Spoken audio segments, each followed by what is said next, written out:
right, hey, welcome to Unchurched. My name is Todd. Really glad you're here. We're in a series called What He Said, where I'm exploring what Jesus had to say about life, God, and the meaning of everything. If you've been enjoying this series, hey, please give it a like. Please consider subscribing. And if you're one of my longtime viewers, one of my longtime subscribers, I could really use you as a patron.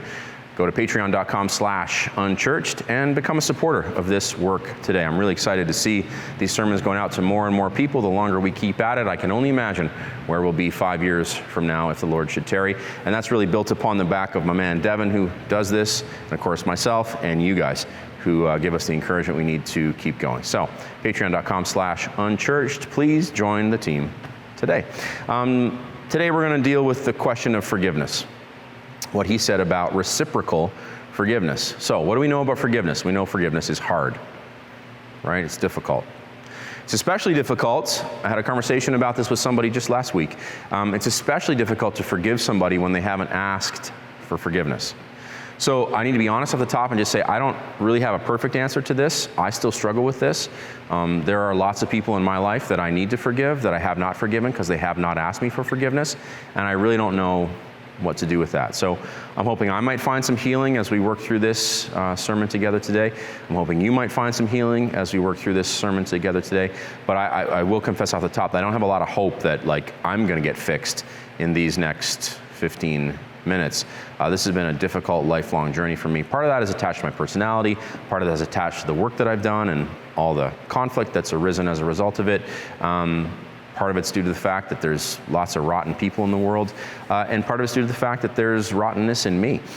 So it's a tough one, what he said about forgiveness. Forgiveness is hard. It's difficult. Here's what he said about it, and this is one of my favorite things to do. I'm literally preaching from one verse. So this verse, Mark chapter 11, verse 26, is kind of the coda, the last thought of last week's sermon. So if you don't know what I'm talking about, just go back and watch last week's sermon and then rejoin us here. So this is part of the sequence where Jesus curses a fig tree and it withers away and dies. Then he goes in and trashes the temple because it's turned into the center of commerce for the nation of Israel, basically trashing the world system, inviting you to let him trash your allegiance to the world system. Then his disciples are amazed because the fig tree that he cursed the day before has withered away from the roots. And he said, listen, it's because you don't have faith. If you have faith, you can say to a mountain, be thrown into the sea, and if you have no doubt in your heart, it will be thrown into the sea. Of course, thereby illustrating the fact that he's the only one with perfect faith. You don't have to have perfect faith, you just need to have faith in him, and his perfect faith will then work its way into your life gradually over time. So this is kind of the last thought, verse 26. And whenever you are standing praying, forgive if you have anything against a certain person, in order that your Father also who is in heaven may forgive you and your trespasses. So that's the Voos translation. I just wanted to read the New King James really quick because it's slightly different. So here's verse 25 and 26 out of the New King James. And whenever you stand praying, if you have anything against anyone, forgive him, that your Father in heaven may also forgive your trespasses. So that sounds basically exactly like verse 25. But verse 26 in the New King James is completely different. It seems like an addition to what we've just read in verse 25 in the Voos. But if you do not forgive, neither will your Father in heaven forgive your trespasses. So that's like the scary sort of attached to verse 25. So here's the big idea. Forgiveness is meant to be reciprocal.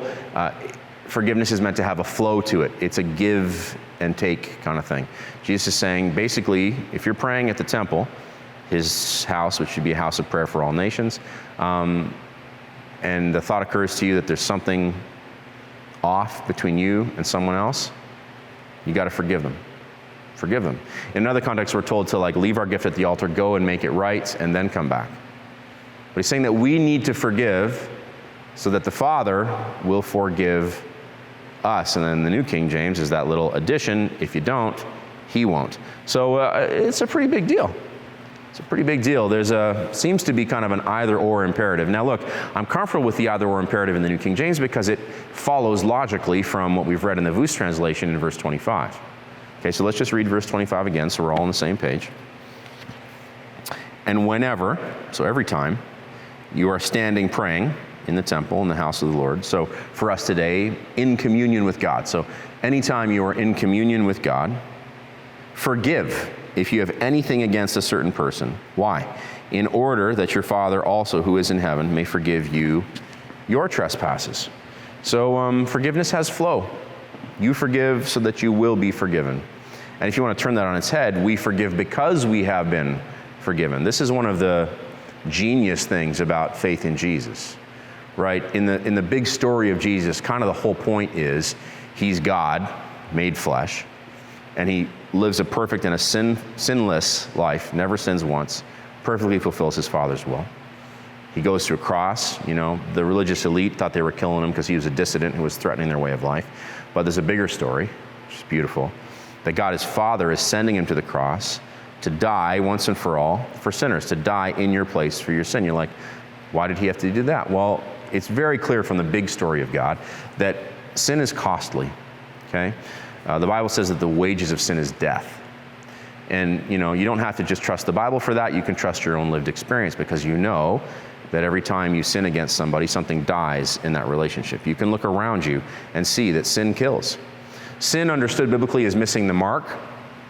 So you can think of sin as anything you do, think, or say that in any way is less than a perfect outworking of the full promise of your perfect humanity. So you're like, whoa, in some ways everything I do is sin. Yeah, correct. That's good theology right there. And so God, who's holy, hates sin, can't tolerate it in any form. He has to punish it. Why? Because he's just. Okay, justice flows from the person of God. What is just? Well, you know what justice is, right? When an evildoer does something wrong, they should be punished. That's justice. And so God is just. He needs to punish sin. But he has this problem, of course. His creatures, the descendants of Adam and Eve, are all sinful. But he made them to be his friends forever. So, like, how's he going to reconcile those two? So what he does is he sends his son, his only begotten son, God the Son, second member of the Trinity, to become the man Jesus, to suffer and die in our place for our sin, to become our perfect substitute. So that's what's just so beautiful about the story of Jesus. I mentioned this last week. As he's hanging there on the cross, something incredible happens. Your badness goes to him, his goodness comes to you. That's the whole point of the cross. He dies the death that you should have died because of your unrelenting sinfulness. So this perfect, sinless one dies your death. But because he's God, he doesn't stay dead, right? Maybe you've heard the story. He rises again the third day. Remember Easter Sunday? And he defeats in his body the power of Satan, sin, death, and hell forever. Hallelujah. Okay, and in his rising, he shows us the first fruits of what resurrection looks like. And in his way of life leading up to his death and his resurrection, and even afterwards, he showed us what it looks like to be truly human. He showed us what it looks like to lay your life down for your friends, which is what the divine life looks like. So forgiveness is a big part of the story of Jesus. And the forgiveness that you can experience as one of Jesus' followers comes from him to you. And then his expectation is that that forgiveness that you have received will flow from you to others. So where this gets difficult, like I said off the top, is when we find ourselves in situations where, one, we don't want to forgive because we're so hurt. Two, we may want to forgive, but we haven't been asked. Like, no one's asked us for forgiveness. The relationship is irreparably broken. I don't know how you forgive somebody who hasn't asked for it. Some people are just jerks. Like, they tried to destroy your life. They never said sorry. They just went on like nothing happened. And as far as they're concerned, you might as well be good as dead, and they don't give a rat's ass. How do you deal with somebody like that? How do you forgive somebody like that? I don't know. Can people do unforgivable things? I think so. When you think of the heinous acts that happen in the world around us all the time, and you're just like, that's unforgivable. So I just want to just say that I really struggle with this. I don't know an easy way out of this. So a few things to think about. Maybe it'll help you. I hope it'll help me. There's definitely something spiritual involved here.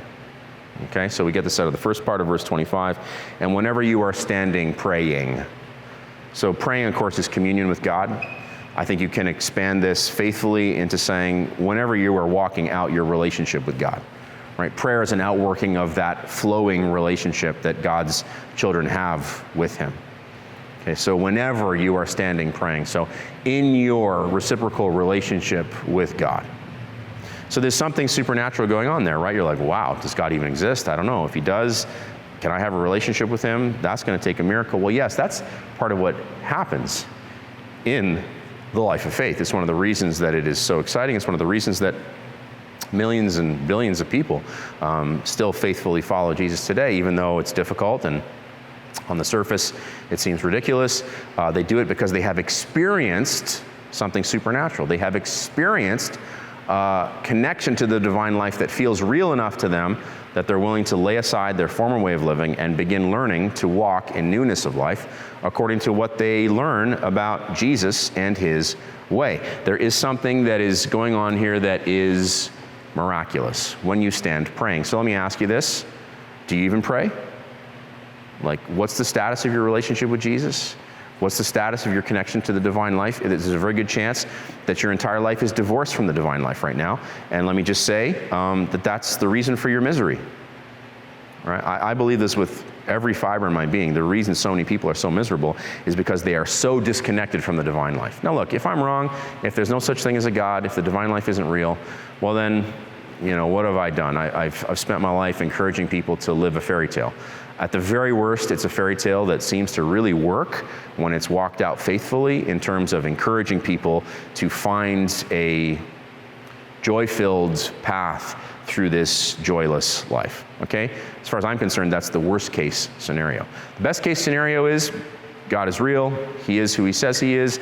In some way, he reflects what we learn about him in the story of God that we have in the Bible, the story of God as we've learned to walk it out throughout Christian history, the story of God as I have learned to walk it out in my own lived experience, and perhaps you have learned to walk out in your own lived experience. So if he is in any way even close to what we think he is, then I've spent my life encouraging people to walk in the only life there truly is. And if you are one of Jesus's people, then you are learning to walk in the only way of living that there really is. But there is something supernatural here. It's going to require faith. Okay? If there is a God, I think it follows that you'd want to be in relationship with him, right? If relationship with God was possible, I think that would be the most important thing you could focus on. So, forgiveness is going to require something supernatural when you stand praying, okay?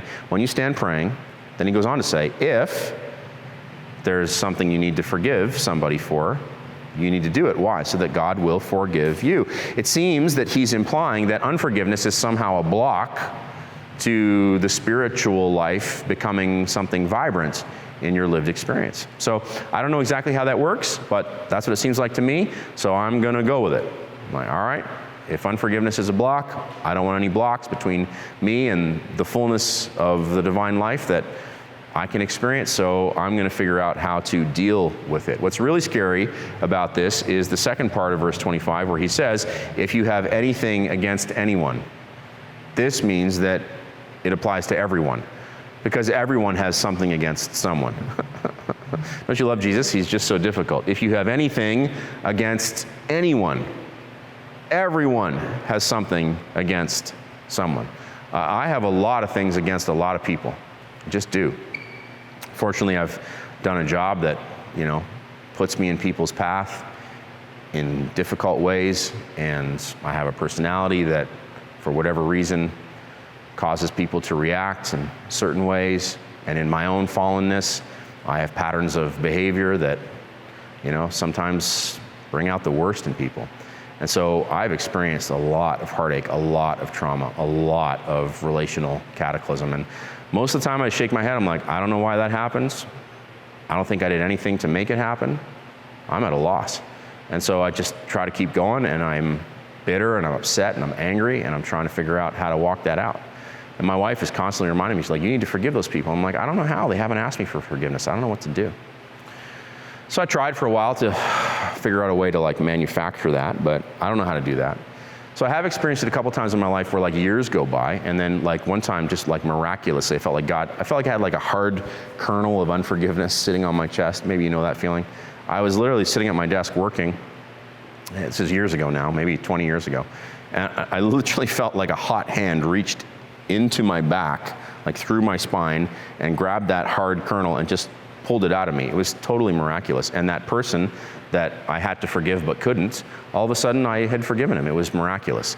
So that has led me to wait on God, to say, okay, if it's not in me, like if they haven't asked for forgiveness and I don't have it in me to forgive them, I say to the Lord, I'm just honest about it. I mean, he knows already, but it's important for us to confess where we're at. I say to the Lord, okay, look, I'm screwed here. I'm angry, I'm bitter, I hate them. I know you've told me to forgive them. I don't know how. Please help me. So I think as long as you're praying and living that way, the Lord's not going to hang you out to dry. He'll help you. He'll help you. I've even done things where I'm like, I say I forgive them. So I go through like a list of people. I name them and I name the things that they've done to me, and I say to the Lord, I forgive them.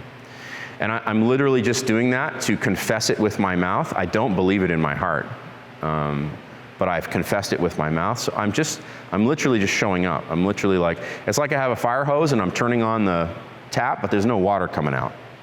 But I can't make the water come out. I can take the fire hose, I can open the tap, and the water's gonna come out when it's gonna come out. There's something supernatural involved. So put yourself in the way of God, and then let God be God. A friend of mine puts it this way, I've always remembered this. He said, you do the man size or the woman size, and let God do the God size. But it's important for you to do what you can do. So you can confess it, you can continue doing the work to say, I want to forgive them, even though they haven't asked for forgiveness. You can ask God to change their heart, to cause them to come to you to ask for forgiveness. I have experienced that a couple times in my life. One time was 10 years later, after somebody had just sinned against me in just a terrible way. 10 years later, a decade later, he came to me and said, listen, my bad, I'm sorry, I was in a bad place and what I did to you was wrong. And so I forgave him, but what's difficult about that is that like he didn't make restitution for what he did. He didn't, restore all the things that were taken from me as a result of what he did to me. So that's really tough, even to this day, I'm just like, wow. So when I deal with that, I just give that to Jesus, because I'm like, well, he's suffered in ways that I'll never suffer. He's been tempted in every which way in which I've been tempted, yet he was without sin. So in faith, like believing in something I can't see, I just give that to him. I just say, okay, Lord, here's the wreckage of my life. I'm just giving it to you as an act of worship and surrender, and I ask for you to deal with this and to, if you can, make something beautiful from it. And then I just keep moving forward. That's just the truth. It's really, really not easy. But we all need to learn to forgive. So just name them and claim them, right? It's an old false doctrine from when I was a kid. Name it and claim it. Like, name your blessing and claim it. So in this case, name your abuser and then just claim forgiveness. So just name them before the Lord, name what they did to you, maybe write it down, and then just say it. Just say, Lord, I forgive them. Lord, would you forgive me as I have forgiven? And Lord, would you lead me into fuller and fuller forgiveness? Yeah, we could do this even now. Lord, would you help my sisters and brothers who are now watching? Lord, they may feel that tight kernel of pain in their chest. Would you just relieve them of it now in Jesus' name? Would you, Lord, do a miraculous work of healing in every open and willing heart? For Christ's sake, amen. Ultimately, what we're asking you to do here is to go swimming. We're asking you to jump in. We're asking you to begin to experience the forgiveness flow. Because that's what it is. It's a flow. We get this as we near the close out of the third part of verse 25. Forgive if you have anything against a certain person, in order that your Father, also who is in heaven, may forgive your trespasses. So there, I just want to say that I really believe there's an interconnected arrow between forgiveness. Maybe Devin, you can do this, right? We'll put forgiveness on one side here, and then forgiveness on the other side here, or forgive and forgiveness, and then you can put a line in between with an arrow that goes both ways. So forgive over here, forgiveness over here, with an arrow that goes between them, because I think there really is flow. Well, that's what Jesus said, and I believe him. So he says, you need to forgive so that your Father will forgive you. As you forgive, forgiveness comes to you. It's like the tide. It's a push and a pull. It's like breathing. You breathe in, you breathe out. You breathe in, you breathe out. Think of it that way. That's even better, right? You hold your breath. What are you going to do? You're going to die. You withhold forgiveness. I think you might die from bitterness eventually. You might die from all the hatred building up inside you. You might die from all the poison building up inside of you. Let it go. Forgive. Exhale. Inhale. Exhale. Inhale, forgive, so that you will be forgiven. Because if you don't, verse 26 from the New King James, but if you do not forgive, neither will your Father in heaven forgive your trespasses.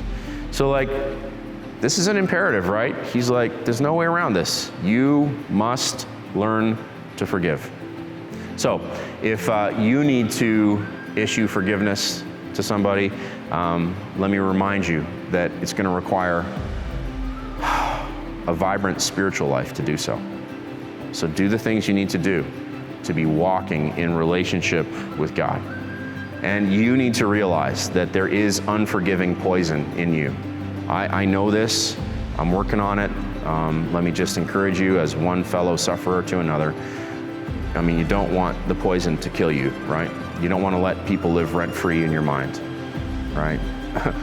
One of my friends said, what is it? Unforgiveness is like, what is it? I forget it is. It's like drinking poison and expecting it to kill the other person. Okay, so just recognize it. If that's you, if this word was for you today, you got to recognize that. You got to let it go. You got to breathe it away. You got to just, I forgive them, Lord. Even now, just keep doing it. Just name them. I forgive them, Lord. I forgive them, Lord. Lord, would you forgive me as I learn to forgive those? That's why, this is so important, it's why it made it into the Lord's Prayer. Forgive us our trespasses as we forgive those who trespass against us. Learn to do this, and your life, trust me, will be the better for it. And next week, what he said about rejection.